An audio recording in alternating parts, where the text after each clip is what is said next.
Hello friends, मैं अवधेश सिंह स्वागत करता हूं आपके अपने चैनल एसएल स्टडी में। जैसे कि जेएसएससी सीजीएल 2021 के तहत निःशुल्क क्लासेस आपको इसी चैनल पे अवेलेबल कराया जा रहा है। सप्ताह में 6 वीडियो आपको अवेलेबल कराया जाता है, 2 मैथ, 2 रीजनिंग और 2 खोटा का। तो आज का हमारा ये जो वीडियो है ये खोटा पे होगा। जैसे कि खोटा के तहत हमारा जो चल रहा था क्लासेस वो चल रहा था उद्भाषण कर्ण पे, ठीक। और उद्भाषण कर्ण पे ऑलरेडी हम 3 दृश्यों की चर्चा कर चुके थे। जैसे कि हम बता चुके हैं कि उद्भाषण कर्ण में टोटल 11 दृश्यों का चर्चा किया गया है। टोटल 11 दृश्य है उद्भाषण कर्ण नाटक के तहत, जिसमें 3 दृश्यों की चर्चा किया जा चुका है, ठीक। तो इस दृश्य में हम चौथा, पांचवा और छठा दृश्य की चर्चा करेंगे, ठीक है। इस दृश्य में चौथा, पांचवा और छठा दृश्य का चर्चा हम करेंगे।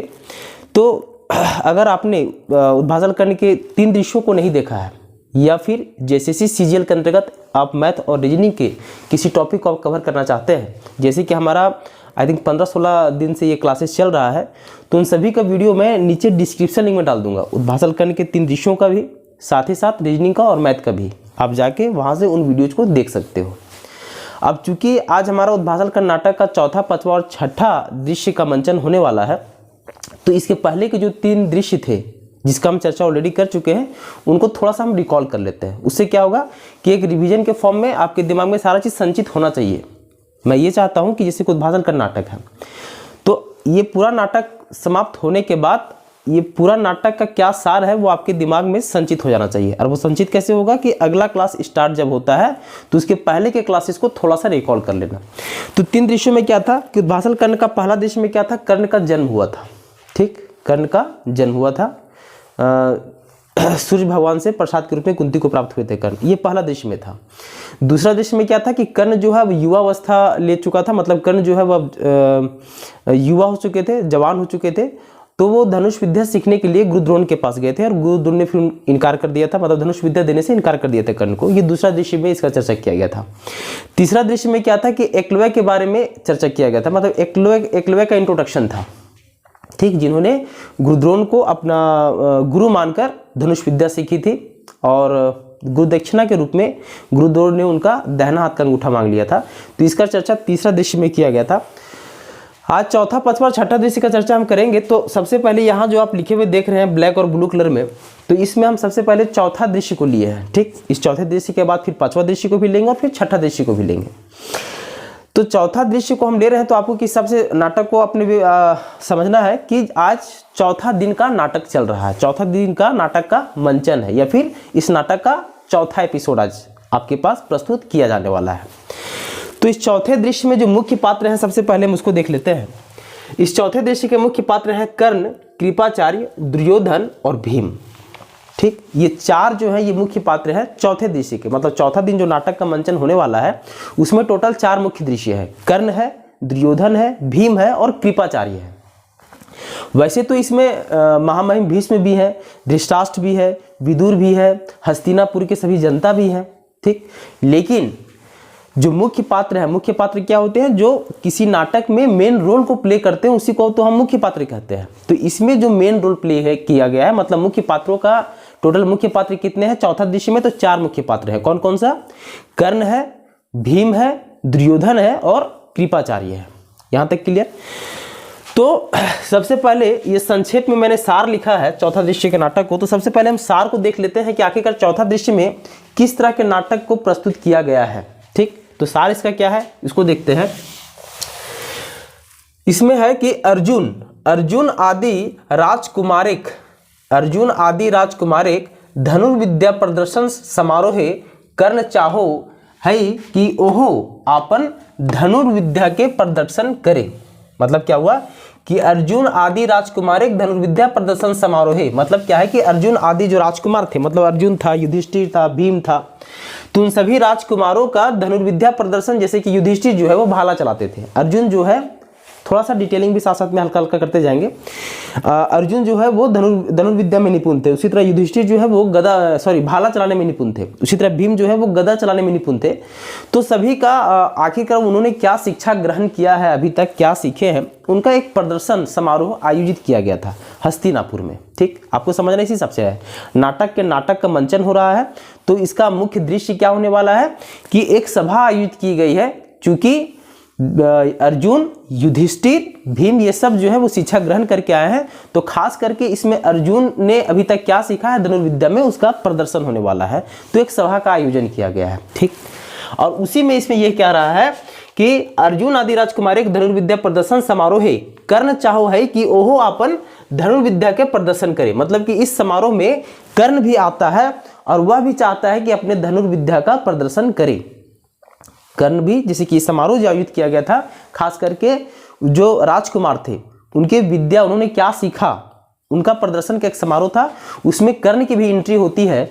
और कर्ण भी चाहता है कि वह भी अपना धनुर्विद्या इस समारोह में, इस सभा में सबको दिखाए कि वह कितना निपुण है धनुर्विद्या में। ठीक है, यहां तक क्या है कि कर्ण चाहो है कि वह अपन धनुर्विद्या के प्रदर्शन करे। मकिन, मकिन का अर्थ क्या होता है?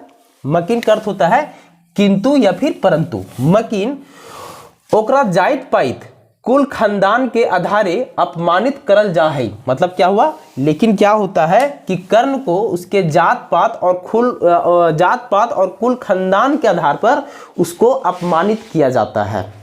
कर्ण तो आता है सभा में कि वो भी अपनी धनुर्विद्या का प्रदर्शन करेगा इस समारोह में, लेकिन कर्ण को उसका जात पात, क्योंकि सूत पुत्र होता है कर्ण, पूरे समाज के दृष्टि में एक्चुअल में तो वो कुंती का पुत्र होता है, कुंती का सबसे बड़ा पुत्र होता है कर्ण, ठीक है। लेकिन ये वास्तविकता से ना ही कर्ण परिचित होता है और ना ही बाकी सब सभासद परिचित होते हैं।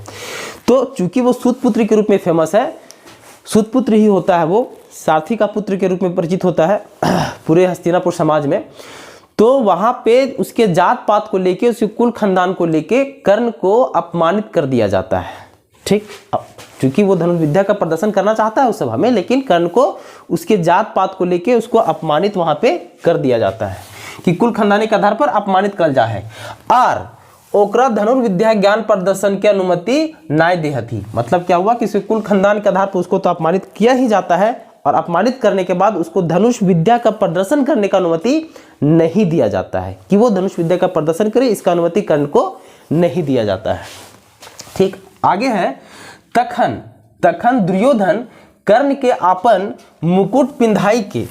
क्या बोल रहा है कि तखन दुर्योधन कर्ण के आपन मुकुट पिंधाई के कर्ण के अंगराइज के राजा घोषित कर देवोहत। मतलब उसी समय, तखन का मतलब क्या होता है, उसी वक्त, कि उसी वक्त दुर्योधन जो है वो कर्ण को अपना मुकुट पहनाकर अंग देश का राजा घोषित कर देता है। तो ये एक संक्षेपण हो गया, एक संक्षेप सार है इसका। अब थोड़ा सा इसका हम डिटेलिंग करेंगे, थोड़ा सा डिटेल में इसको हम समझने की कोशिश करेंगे कि आखिरकार चौथा दृश्य में किस तरह के नाटक का मंचन किया गया, ठीक।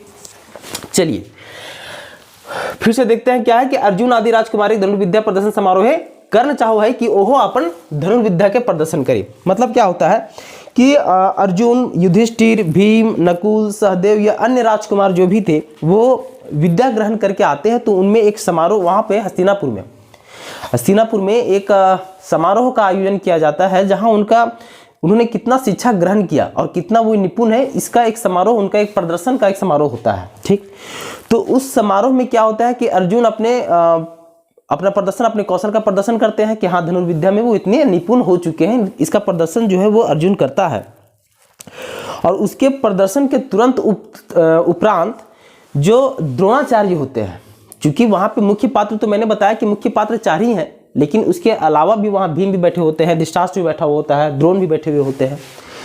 तो जब इसका क्या है, संक्षेपण में पढ़ लिया, अब इसका हम थोड़ा सा डिटेलिंग कर रहे हैं कि उस समारोह में अर्जुन ने जब अपना प्रदर्शन किया कि वह कितना निपुण है धनुर्विद्या में, तो उस प्रदर्शन के तुरंत उपरांत जो गुरुद्रोण है, जो कि अर्जुन के गुरु थे, तो गुरुद्रोण जो है वो अर्जुन को सर्वश्रेष्ठ धनुधर, उस वक्त के सर्वश्रेष्ठ धनुधर घोषित कर देते हैं, ठीक। और उसी समय एंट्री होती है कर्ण की, और कर्ण वो बोलते हैं कि बिना सबको जाने बुझे या बिना किसी को मौका दिए हुए आप अर्जुन को सर्वश्रेष्ठ धनुधर कैसे घोषित कर सकते हैं?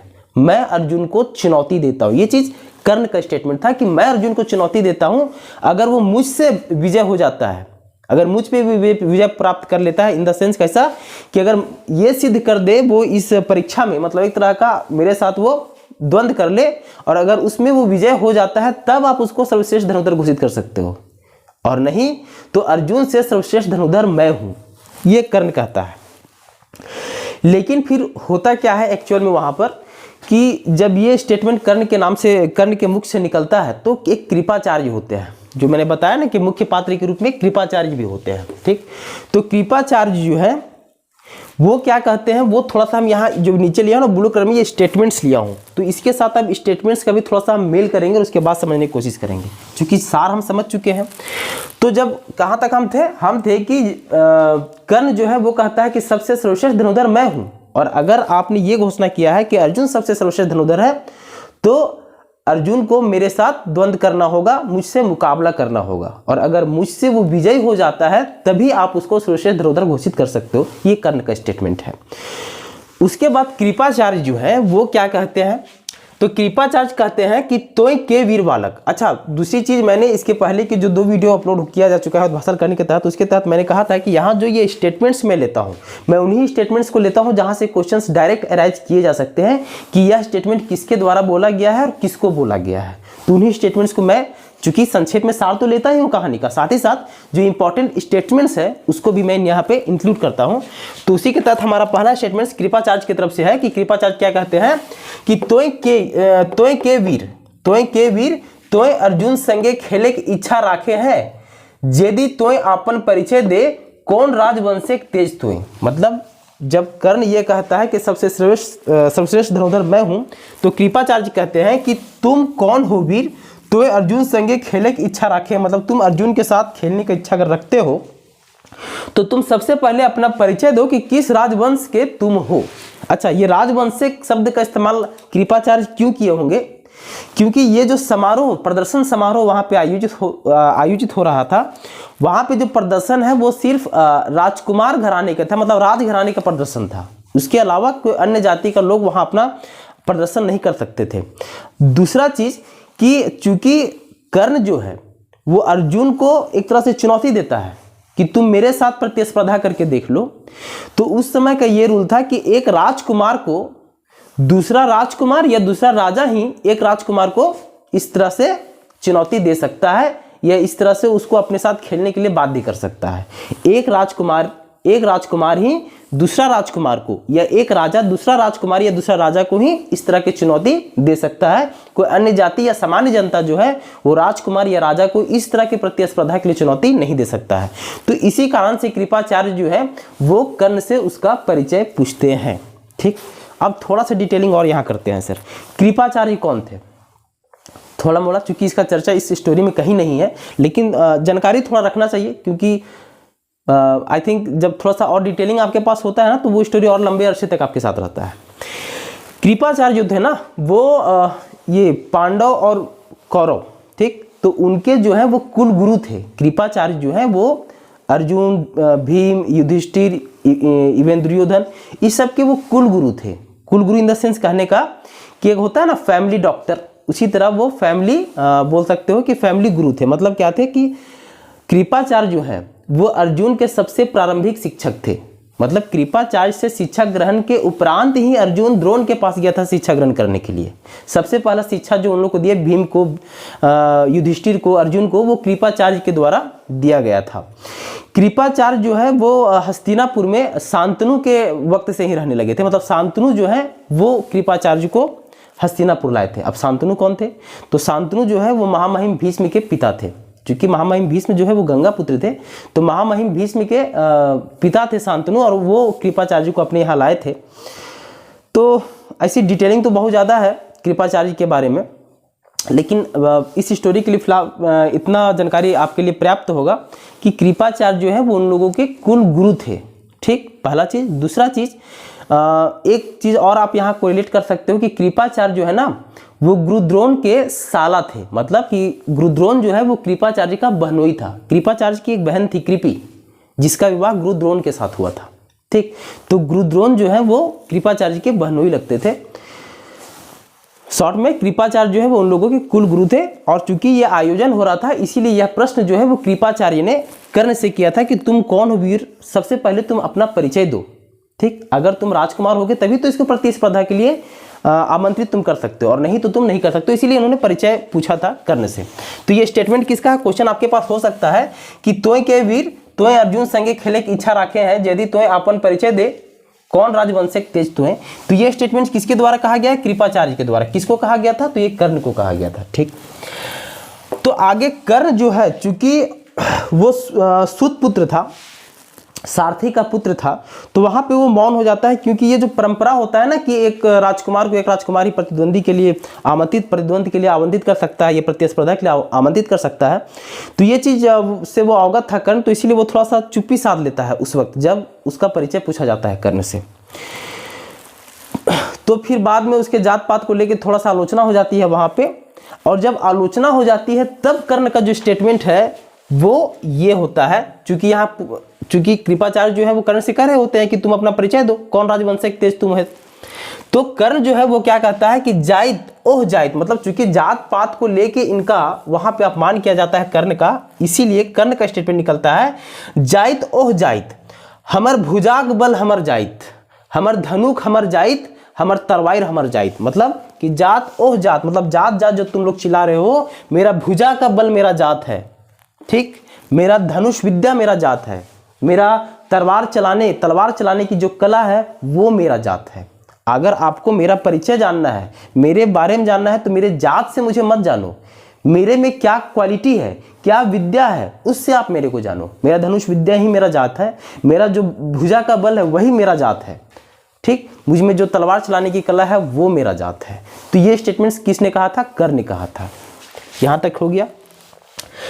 अच्छा, जब कर्ण को वहां अपमानित कर दिया जाता है, चूंकि हम संक्षेपण में पढ़ लिए कि कर्ण का वहां अपमानित किया जाता है जात के आधार पर और कुल खानदान के आधार पर, तो उस वक्त दुर्योधन अचानक से खड़े होते हैं, ठीक, और दुर्योधन जो है वो कर्ण के फेवर में आ जाते हैं, कर्ण के फेवर में आ जाते हैं, और भरी सभा से वो कहते हैं कि आखिरकार एक वैसे व्यक्ति का अपमान करना जो इतने कॉन्फिडेंस में, मतलब इतने आत्मविश्वास के साथ अर्जुन को प्रतिस्पर्धा के लिए आमंत्रित कर रहा है कि तुम मेरे साथ चुनौती खेल के देख लो, उसको सिर्फ इसलिए मौका नहीं देना कि वो किसी राजा का राजकुमार नहीं है, मतलब किसी देश का राजा नहीं है या कहीं का राजकुमार नहीं है, इसीलिए उसको इस अवसर से वंचित करना ये गलत चीज है और ये मेरे रहते हुए नहीं हो सकता। ये स्टेटमेंट था दुर्योधन का। अच्छा, ये स्टेटमेंट दुर्योधन का था, तो इसके पीछे भी दुर्योधन का थोड़ा सा मंशा रहा होगा, थोड़ा सा डिटेलिंग। क्या मंशा रहा होगा सर? क्योंकि ये बात कंफर्म था कि दुर्योधन जो है वो पांडवों से बहुत जलते थे या बहुत ईर्ष्या रखते थे, और चूंकि कर्ण जो है वो अर्जुन को खुले चुनौती दे रहा था, तो ये बात दुर्योधन को अच्छा लगा, और इस कारण से दुर्योधन जो है वो कर्ण के फेवर में आ गया था। और कर्ण के फेवर में आने के बाद चूंकि अब ये परंपरा था कि कोई राजकुमार ही राजकुमार को चुनौती दे सकता है या राजा ही राजा को चुनौती दे सकता है, तो इसीलिए चूंकि उसको इस अवसर से वंचित किया जा रहा था कर्ण को कि तुम एक सामान्य व्यक्ति हो, एक सामान्य जाति के हो, तो नीच जाति के हो, तो तुम इस तरह के चुनौती नहीं दे सकते हो राजकुमार को। तो इसीलिए जो दुर्योधन है वो कर्ण को अंगराज का राजा घोषित कर देता है, क्योंकि दुर्योधन को एक अधिकार प्राप्त होता है उसके पिता धृतराष्ट्र के थ्रू, कि अंगराज का जो अधिकार होता है, अंगराज्य जो होता है उसका अधिकार दुर्योधन के हाथों में होता है, और वह इसका अधिकार वो किसी को भी दे सकता था। तो इस अवसर का मौका, इस अवसर का फायदा उठाते हुए दुर्योधन जो है वो कर्ण को अंगराज का राजा घोषित कर देता है। ठीक है, मतलब उसको वहां का राजा घोषित कर देता है। मतलब अब जब तुम राजा बन गए हो तब तो युद्ध के लिए या इस तरह की चुनौती देने के लिए तुमको छूट दिया जाएगा, मतलब तुम अब आमंत्रित हो कि अब किसी भी राजकुमार को चुनौती दे सकते हो। तो इसीलिए दुर्योधन जो है वो कर्ण को अंगराज का राजा घोषित करता है। आगे फिर इसमें क्या है, जब दुर्योधन जो है वो कर्ण को अंगराज का राजा घोषित कर देता है, तब कर्ण का जो स्टेटमेंट है वो देखिए, क्योंकि यहां से भी क्वेश्चन पूछा जा सकता है। कर्ण कहता है धैन महाराज, तो ये धन महाराज किसको कर रहा है, ये दुर्योधन को कहता है कर्ण, कि धैन महाराज हम तोहर ऋणी, जहां तोहर देहिक घाम गिरतो अर्थात पसीना, घाम का मतलब क्या होता है, तो घाम का मतलब होता है पसीना, कि जहां तोहर देहिक घाम गिरतो हुआ हमर लहू बोहत ईटा हमर प्रतिज्ञा। तो चूंकि अंग देश का, अंग राज्य का राजा घोषित करता है कर्ण को, कौन, दुर्योधन, इस भरी सभा में जहां उसको अपमानित किया जाता है उस पर इतना अच्छा एक पहल करना दुर्योधन के थ्रू कर्ण को दिल को छू जाता है। तो इसीलिए कर्ण उसी समय एक प्रतिज्ञा करता है कि जहां आपके शरीर का पसीना बहेगा वहाँ मेरा खून बहेगा, मेरा ये पूरा जो जिंदगी है वो आपका ऋणी है, मतलब मैं आपका ऋणी हो गया पूरा जिंदगी भर, आजीवन। तो ये प्रतिज्ञा ले लेता है कि जिंदगी भर मैं आपका साथ निभाऊंगा दुर्योधन से। और यही कारण भी होता है कि अंततः लास्ट तक, अपनी मृत्यु तक कर्ण जो है वो दुर्योधन का साथ निभाता भी है, इसी एक प्रतिज्ञा के कारण। ठीक, उसके बाद जब राजा घोषित कर देता है, राजा बना देता है, तो भीम का भी एक स्टेटमेंट आता है इंपॉर्टेंट, जहां से क्वेश्चन पूछा जा सकता है। भीम क्या कहते हैं कर्ण को कि राजा भेले की होते, मतलब राजा होके क्या होगा, सारथिक बेटा भैक राजपाट चलवत, मतलब सारथी का वह बेटा है, उससे क्या राजपाट चलेगा, ये स्टेटमेंट भीम बोलता है। और ये भीम किसको कहता है, तो कर्ण को कहता है। ओवरऑल ये जो आपका स्टोरी है, चौथा दृश्य में जितना मंचन हुआ नाटक का, इस पूरे नाटक को मैंने आपके समक्ष रखने का कोशिश किया। चलिए इसके पांचवें दृश्य और छठे दृश्य की तरफ चलते हैं। तो हमारा जो पांचवां दृश्य है उद्भासल कर्ण नाटक के तहत, वो कुछ इस प्रकार से है। इसका छोटा सा एक सार मैं ये लिखा हूँ, क्योंकि जो पांचवा दृश्य है ना वो बहुत क्षणिक कुछ समय के लिए मंचन किया गया है स्टेज पर, बहुत कम समय के लिए इसका मंचन किया गया है। इसमें कुछ वैसे पात्र हैं, सोनी और मीरा। ठीक, क्या है कि इसके मुख्य पात्र सोनी और मीरा, ये दो लड़कियां होती हैं। पांचवा दृश्य का मुख्य पात्र सोनी और मीरा होती है। अच्छा, इसको आप इसमें में कोरिलेट करके मत समझना कि उद्भासल कर्ण के जिंदगी में वाकई में सोनी और मीरा नाम की कोई लड़की थी और वो एक उसका दृश्य दिखाया गया होगा। क्यों? क्योंकि पूरा जो नाटक है वो, इसमें बहुत सारा चीज़ वास्तविकता भी है और बहुत सारा जो चीज़ है इसमें वो श्रीनिवास पानुरी का अपने मन का उद्गार भी है। चूँकि उद्भासल कर्ण के लेखक कौन है, तो श्रीनिवास पानुरी जी हैं। तो एक दो जो मंचन किया गया है नाटक का यहाँ पे, वो श्रीनिवास पानुरी जी का अपने खुद का मन का उद्गार है वो। तो उन्हीं उद्गार में जो इनका पांचवा दृश्य है उसमें उन्होंने इंक्लूड किया है दो लड़कियों को। मतलब मुख्य पात्र जो है पांचवा दृश्य का वो कौन है, सोनी और मीरा है। आर का मतलब क्या होता है, आर खोटा में बोलते हैं, एक्चुअल में इसका अर्थात होता है और, सोनी और मीरा। तो ये क्या संक्षेप सार है कि दुगो बेटी छुआ, मतलब दुगो बेटी छुआ जो होती है, जे कर्ण के परशुरामिक आश्रम में देख ओकर तेज देख के आसक्त हो हत। मतलब क्या हुआ कि दुगो बेटी छुआ जो होती है वो कर्ण को परशुराम के आश्रम में देखकर, क्योंकि कर्ण जो है वो धनुष विद्या किससे सीखते हैं, तो परशुराम से सीखते हैं। इसका भी जो नाटक का मंचन है वो अगले दृश्य में किया गया है, वहां हम उसको देखेंगे। तो एक्चुअल में कर्ण जो है वो परशुराम के शिष्य होते हैं। तो जब परशुराम के आश्रम में कर्ण जो है, थोड़ा सा डिटेलिंग कर लेते हैं कि जो परशुराम के आश्रम में कर्ण धनुष विद्या सीखने के लिए जाते हैं, तो उसी में सोनी और मीरा वो जो दो लड़कियां होती हैं वो कर्ण को देख के, कर्ण के तेज को देख के आसक्त हो जाती है, अर्थात रिक्त हो जाती है, अर्थात एक रुझान आने लगता है उसको कर्ण को देख के। ठीक, तो उसी का एक मंचन, छोटा सा मंचन किया गया यहाँ पे। उसी को छोटा सा सार मैंने लिखा है कि दुगो बेटी छुआ जे कर्ण के परशुरामिक आश्रम में देख ओकर तेज देख के आसक्त हुआ। ठीक, अब इसमें दो ही स्टेटमेंट जो है वो इंपॉर्टेंट है, जहां से मे बी के क्वेश्चन पूछ सकता है, इसलिए उन दोनों स्टेटमेंट्स को मैंने यहाँ पे लिया है। संक्षेपण सार क्या है कि कर्ण को देख के दो लड़कियां सोनी और मीरा वो आसक्त होती हैं कर्ण को देख के, मतलब एक रुझान महसूस करती हैं कर्ण को देख के वो दोनों लड़कियां। तो उसी क्रम में सबसे पहले सोनी का क्या स्टेटमेंट होता है उसको देखिए। सोनी बोलती है कि परशुराम जी के आश्रम में आज काल एगो नूतन शिष्य आयल है कि सुंदर गोरनार। मतलब कि परशुराम जी के आश्रम में आजकल मतलब कि आजकल एगो नतुन शिष्य का मतलब होता है नया शिष्य, है ना। क्या कि परशुराम जी के आश्रम में आजकल एक नया शिष्य आया है, कितना सुंदर है, कितना गोरनार है, कितना सुंदर है, कितना गोरनार है। मतलब कर्ण को देखकर वो आसक्त होती हैं, रुझान महसूस करती हैं कर्ण को देख के। तो उन्हीं का एक छोटा सा संवाद है सोनी और मीरा का। तो सोनी जब ये बोलती है तो फिर तुरंत मीरा का स्टेटमेंट होता है, तो जी ललको हो ने की, मतलब तो क्या हुआ, उसको देख के जी ललक रहा है क्या, अर्थात आकर्षित हो रही हो क्या। ठीक, तो ये सोनी और मीरा का एक छोटा सा संवाद है। ये संवाद इसलिए उन्होंने यहाँ पे इंक्लूड किया, इसको थोड़ा सा और डिटेलिंग करते हैं, क्योंकि उसमें जो कि अभी भी कहीं ना कहीं व्याप्त है, लेकिन बहुत हद तक कम हो गया है, उच्च जाति और नीच जाति का जो भेदभाव। तो उस समय ये उनका श्रीनिवास पानुरी जी का ये नाटक मंचन रखने का मेरे हिसाब से एक छोटा सा उनका उद्देश्य सिर्फ ये था कि सोनी और मीरा चूंकि कर्ण को देख के वहाँ आसक्त होती हैं, परशुराम जी के आश्रम में कर्ण को देख के, उनके गठीले शरीर को देख के, उनके रंग रूप को देख के आसक्त हो जाती हैं। तो वहीं पे सोनी और मीरा उसी को लेकर एक संवाद करती है। उसी बीच में सोनी और मीरा के ये संवाद इसलिए उन्होंने यहाँ पे उजागर किया है क्योंकि इसी क्रम में, संवाद के क्रम में ही सोनी और मीरा में ये भी संवाद होता है कि उसको देख के आकर्षित होने से कोई अर्थ इसका नहीं निकलता है, क्योंकि वो जो शिष्य है, नतुन शिष्य, जिसको देख के तुम आकर्षित हो रही हो, मीरा कहती है सोनी से कि जिसको देखकर तुम आकर्षित हो रही हो वो राजघराने का है, इसीलिए वह वहाँ धनुष विद्या सीखने के लिए आया है। और चूंकि हम लोग जो है, मतलब सोनी और मीरा खुद के बारे में बोलती है कि हम लोग जो है वो नीच कुल के हैं, मतलब नीच जाति के हैं, हम लोग के छूने से भी उन लोग को स्नान करना पड़ जाता है, तो हम लोग उन लोगों के बारे में सोच के कोई मतलब नहीं है। तो ये एक संवाद उन लोग दोनों के बीच में चलता है। तो इन्हीं संवाद को यहाँ उन्होंने उजागर करने का कोशिश किया है।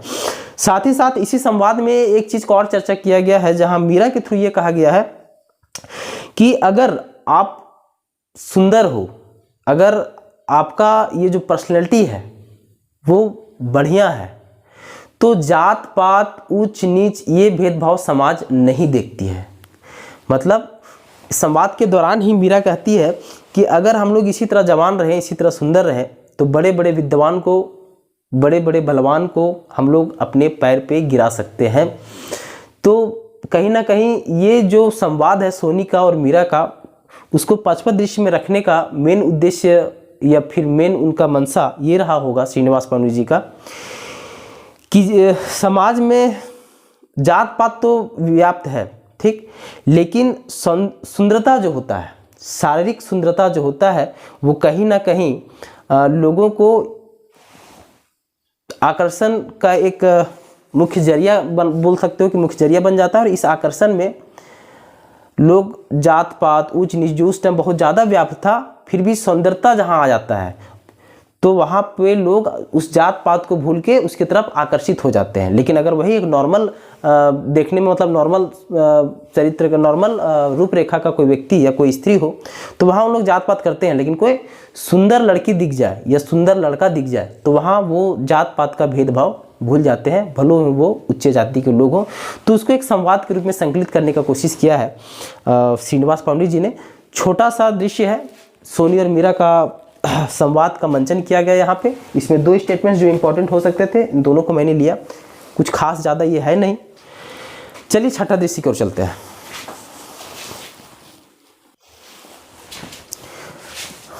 तो चलिए छठे दृश्य की ओर हम चलते हैं। छठा दृश्य में मुख्य पात्र कौन है? तो कर्ण और परशुराम। छठा जो दृश्य, जो छठा दृश्य का मंचन चल रहा है नाटक का, उसमें दो मुख्य पात्र हैं, कर्ण और परशुराम।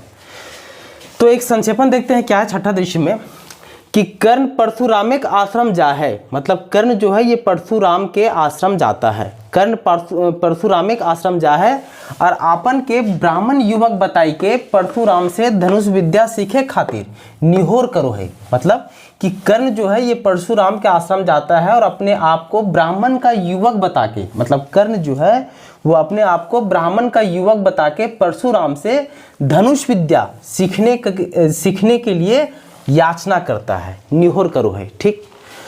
और परशुराम ओकरा शिष्य बनोहत, और परशुराम जो है वो कर्ण को शिष्य बनाते हैं। ये जो मंचन चल रहा है ये छठे दृश्य में चल रहा है। क्या मंचन चल रहा है सर? कि कर्ण जो है ये परशुराम के आश्रम में जाते हैं, अपने आप को ब्राह्मण युवक बताते हैं और परशुराम से धनुष विद्या सीखने के लिए याचना करते हैं। बदले में परशुराम जो है वो कर्ण को अपना शिष्य बना लेते हैं। मकिन, मकिन मतलब किंतु या फिर परंतु, मकिन एगो घटनाक लेताइर कर्ण के बावन होवे भंडा फूट जाए। मतलब कि एक ऐसी घटना होती है जिसमें कर्ण के ब्राह्मण होने का जो भंडा है, मतलब चूंकि कर्ण तो ब्राह्मण युवक होता नहीं है, वो परशुराम से झूठ बोलता है। तो एक ऐसी घटना होती है बीच में जिससे कर्ण के ब्राह्मण होने का जो भंडा है, मतलब कि ब्राह्मण होने का जो एक कथा वो रचित करता है वह फूट जाता है, मतलब वो सबके सामने आ जाता है। मतलब कि वो चीज़ जो है वो कर्ण, चूंकि कर्ण जो है वो अपने आप को ब्राह्मण बताता है परशुराम को, तो एक ऐसा घटना होती है बीच में कि कर्ण ब्राह्मण नहीं है, इसका भंडा फूट जाता है। मतलब इसका जो वास्तविकता है वो परशुराम के सामने आ जाती है, एक घटना के थ्रू फूट जा है।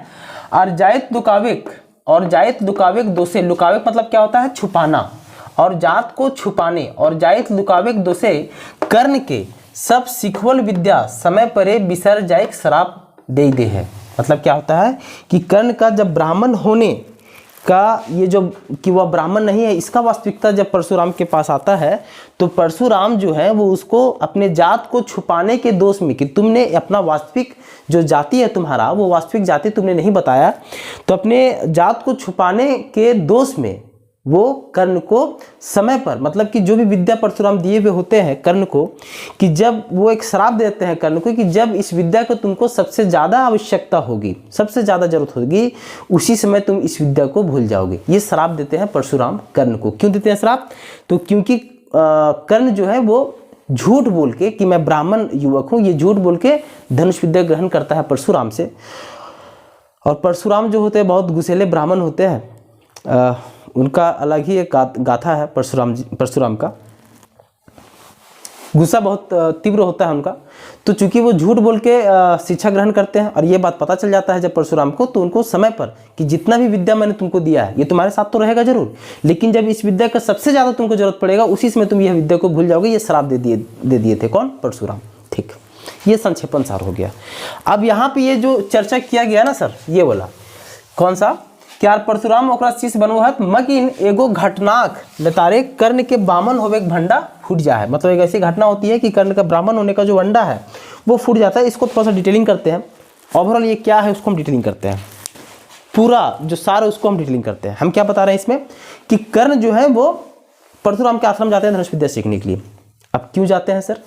इसके पहले के दृश्य में हम चर्चा किए थे कि कर्ण जो है वो गुरु द्रोण के आश्रम में जाते हैं धनुष विद्या सीखने के लिए, लेकिन द्रोण जो है वो उसको मना कर देते हैं कि हम आपको धनुष विद्या नहीं देंगे। रीजन क्या होता है?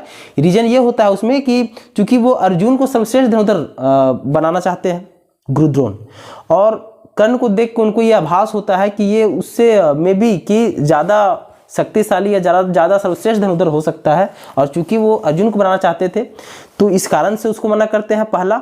और दूसरा इसलिए कि गुरुद्रोण जो है वो राजघराने को ही सिर्फ अपनी शिक्षा दिया करते थे। तो ये दो रीजन था गुरुद्रोण का मना करने का।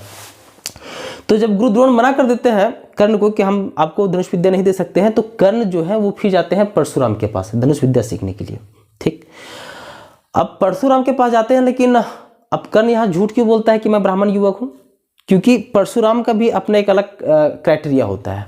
वो क्राइटेरिया ये होता है कि परशुराम क्षत्रिय को विद्या नहीं देते, मतलब क्षत्रिय जाति को धनुष विद्या या फिर धनुष विद्या या तलवारबाजी, ये क्षत्रिय जाति को किसी भी तरह का कोई विद्या परशुराम जो है वो नहीं देते हैं। हालांकि ये अलग बात है कि जो भीम थे महाभारत में, जो महामहिम भीष्म थे, ये भी परशुराम के ही शिष्य थे। ठीक, और जो द्रोण है वो भी कहीं ना कहीं परशुराम के ही शिष्य थे। खैर वो डिटेलिंग करूंगा तो ज़्यादा लंबा हो जाएगा। संक्षेपण ये है इसका कि चूंकि वो क्षत्रिय जाति को शिक्षा देते नहीं है या नीच जाति को शिक्षा नहीं देते हैं परशुराम, और ब्राह्मण तो इसीलिए चूंकि परशुराम खुद ब्राह्मण होते हैं, तो अपने आप को जो कर्ण है चूंकि उनको धनुष विद्या सीखना ही होता है एट एनी हाउ, चाहे जो हो जाए, तो वो एक झूठ बोल देते हैं कि मैं एक ब्राह्मण युवक हूँ, और वो फिर परशुराम से धनुष विद्या सीखने के लिए गुहार लगाते हैं, याचना करते हैं। उनकी याचना को सुन के परशुराम जो है वो उनको शिष्य बना लेता है, और जितना भी शिक्षा होती है धनुष विद्या का पूरा शिक्षा जो परशुराम है वो कर्ण को देते हैं। ठीक, यहाँ तक तो ठीक रहा घटना। आगे एक दिन क्या होता है कि इसको थोड़ा सा डिटेलिंग कर रहा हूँ। एक दिन ये होता है कि परशुराम जो है वो थोड़ा सा थके हारे होते हैं, तो कर्ण को बोलते हैं कि आज मुझे थोड़ा सा थकावट लग रहा है, आज मैं दिन के टाइम में ही कि आज मुझे थोड़ा थकावट लग रहा है, पता नहीं क्यों, थोड़ा सा मैं लेटना चाहता हूँ। तो लेटना चाहता हूँ तो कर्ण क्या करता है कि परशुराम को अपने जांघ पे, अपने जंघा पे उनका जो सर है, उनका सर अपने जंघा पे रख के, मतलब ऐसे परशुराम लेट जाते हैं, उनका सर जो है वो परशुराम का जो सर होता है वो कर्ण के जंघा पे होता है, और उनके जंघा पे सर रख के परशुराम जो है वो सो जाते हैं। ठीक, सो जाते हैं, यहाँ तक भी ठीक है। जब वो परशुराम सोते हैं तो कर्ण के दिलो दिमाग में एक उद्गार भी फूटता है कि आज मेरा पूरा जो मेहनत था वो एक फल लाया कि मेरे गुरु जो है वो मेरे गोद में सोए हुए हैं। तो उनको बहुत अच्छा फील हो रहा होता है। लेकिन उसी वक्त क्या होता है, एक चींटी होता है या फिर एक भौरा बोल सकते हो, एक कीड़ा है, एक कीड़ा होता है जो उधर से उड़ते हुए आता है और कर्ण के जांग को काटने लगता है। ठीक, अब जांग को काटने लगता है तो कर्ण को तकलीफ तो होती जरूर है, क्योंकि बड़ा कष्टदायक होता है उस समय कर्ण को सहन करना उस तकलीफ को जो उसको काट रहा होता है, लेकिन वो उसको हटा नहीं पाता है, उस कीड़ा को हटा नहीं पाता है। रीजन ये होता है नहीं हटाने के कारण कि अगर वो हटाने के लिए थोड़ा सा मूव करता है तो उनको कर्ण को ऐसा लगता है कि थोड़ा सा अगर मैं हिल जाऊं तो मेरे गुरुदेव बहुत अच्छे नींद में सो रहे हैं और मेरे हिलने से हो सकता है कि इनका नींद जो है वो टूट जाएगा, नींद जो है वो खराब हो जाएगा।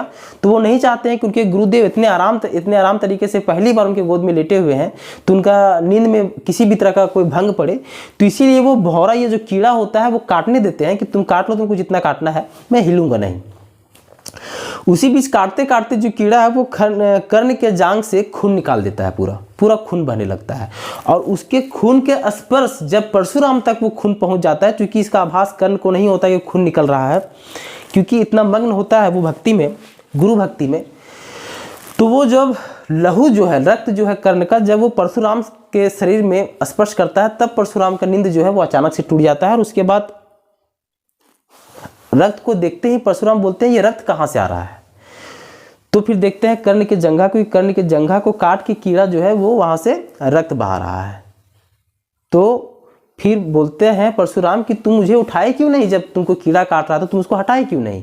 तो नहीं हटाए, इसके पीछे रीजन ये बताए थे कर्ण कि आपका नींद खराब मैं नहीं करना चाहता था, इस वजह से मैंने इस कीड़ा को नहीं हटाया था। तब परशुराम जो है चूंकि बहुत ज्ञानी भी होते हैं, बहुत लोगों को वो शिक्षा इसके पहले दे चुके होते हैं, तो परशुराम समझ जाते हैं कि तुम हमसे झूठ बोल के हमसे शिक्षा ग्रहण की हो, मतलब तुम बोले हो कि तुम एक ब्राह्मण जाति के लड़का हो, लेकिन तुम ब्राह्मण नहीं हो, तुम क्षत्रिय हो। रीजन वो ये देते हैं कि ब्राह्मण जाति के युवक में इतना साहस नहीं होता है या इतना धैर्य नहीं होता है कि इतना तकलीफ को सहने के बावजूद भी वो हल्का सा भी मूवमेंट ना करे। ठीक, मतलब कि दुख दर्द सहने का इतना ज्यादा शारीरिक क्षमता एक ब्राह्मण युवक में नहीं हो सकता है। तो इसी अवधारणा पे उसके वो जात को पकड़ लेते हैं कि तुम गलत बोले हो, और फिर कर्ण फाइनली एक्सेप्ट भी कर लेता है कि माफ़ कीजिएगा गुरुदेव, मैं सूत पुत्र हूँ, झूठ बोल के मैंने आपसे शिक्षा ग्रहण किया। तो चूंकि यही यहाँ चीज लिखा हुआ है कि उनका भांडा फूट जाता है, जो लिखा हुआ है ना कि एक घटना की वजह से एक भांडा फूट जाता है उनका ब्राह्मण जाति का, ये घटना वही था कि कीड़ा जो काट रहा होता है, तो उसी में पता चल जाता है वास्तविक जात कर्ण का। और उसी समय जो है परशुराम जो है वो श्राप देते हैं कर्ण को कि तुम धनुष विद्या सीखे हो लेकिन झूठ बोल के सीखे हो हमसे कि तुम ब्राह्मण जाति के हो, तो इस वजह से मैं तुम्हें श्राप देता हूं कि जिस समय तुमको इस मेरी विद्या का सबसे ज्यादा आवश्यकता होगी उसी समय तुम इस विद्या को भूल जाओगे। ये श्राप दे देते हैं कौन? परशुराम। किसको? कर्ण को। अब इसी दृष्टि के अंतर्गत कुछ इंपॉर्टेंट स्टेटमेंट्स, क्या है स्टेटमेंट्स? कर्ण का स्टेटमेंट्स है, ई भौरा के कैसे हटवी गुरुदेव के नींद भंग जाए, जो अभी मैंने इसके पहले बताया वही चीज है। ये क्वेश्चन कैसे आ सकता है? क्वेश्चन ऐसे आ सकता है कि ई भौरा के कैसे हटवी गुरुदेव की नींद भंग जात, ये स्टेटमेंट्स किसके द्वारा कहा गया है? तो ये किसने कहा था? कर्ण ने कहा था, जब भौरा उसके जांग को काट रहा था। ठीक, परशुराम ई तो रक्त, ई रक्त कहां से? कर्ण। तो ये क्वेश्चन कैसे हो सकता है कि परशुराम ने यह सेंटेंस किससे कहा कि ई तो रक्त, ई रक्त कहां से? कर्ण। तो ये अच्छा सॉरी, ये तो यहाँ खैर मेंशन है कि कर्ण से कहा, तो यहाँ क्वेश्चन कैसे हो सकता है कि ई तो रक्त, ई रक्त कहां से? कर्ण। ये कर्ण को किसने कहा था? तो ये परशुराम ने कहा था। ठीक, इसमें एक और इंपॉर्टेंट स्टेटमेंट ये है, कर्ण के द्वारा बोला गया कि गुरुदेव क्षमा करा प्रभु, हम सारथी सूत कर्ण, हम ई भेद तोहरा नाय कह लो गुरुदेव, मतलब कि क्षमा कीजिए गुरुदेव, मैं सारथी पुत्र कर्ण हूं, मैंने यह भेद जो है वो आपको नहीं बताया। तो ये जो क्वेश्चन इसमें कैसे हो सकता है? क्वेश्चन हो सकता है कि गुरुदेव क्षमा करा प्रभु, हम सारथी सूत कर्ण, हम ई भेद तोहरा नाय कह लो गुरुदेव। ये स्टेटमेंट्स किसके द्वारा कहा गया था और किसको कहा गया था? तो ये स्टेटमेंट्स कर्ण के द्वारा कहा गया था और ये स्टेटमेंट्स परशुराम को कहा गया था कर्ण के द्वारा। आई होप वीडियो आपको समझ में आया होगा। वीडियो अगर आपको अच्छा लगा तो इस वीडियो को जितना हो सके आप शेयर कीजिएगा। साथ ही साथ अगर आपने अभी तक चैनल को सब्सक्राइब नहीं किया है तो चैनल को सब्सक्राइब कर लीजिए, क्योंकि इसी तरह की वीडियो, और जैसे कि कमिटमेंट है हमारा कि JSSC CGL का पूरा मैथ, पूरा रीजनिंग और पूरा खोटा मैं आपके एग्जाम होने से एटलीस्ट 20 से 25 दिन पहले पूरा सिलेबस आपका कंप्लीट कराऊंगा निःशुल्क। तो हो सके तो वीडियो को जितना ज़्यादा आप शेयर कर सको। साथ ही साथ अगर अभी तक आपने चैनल को सब्सक्राइब नहीं किया है तो सब्सक्राइब कर लीजिएगा। थैंक यू सो मच, मिलते हैं अगला वीडियो में। Bye bye.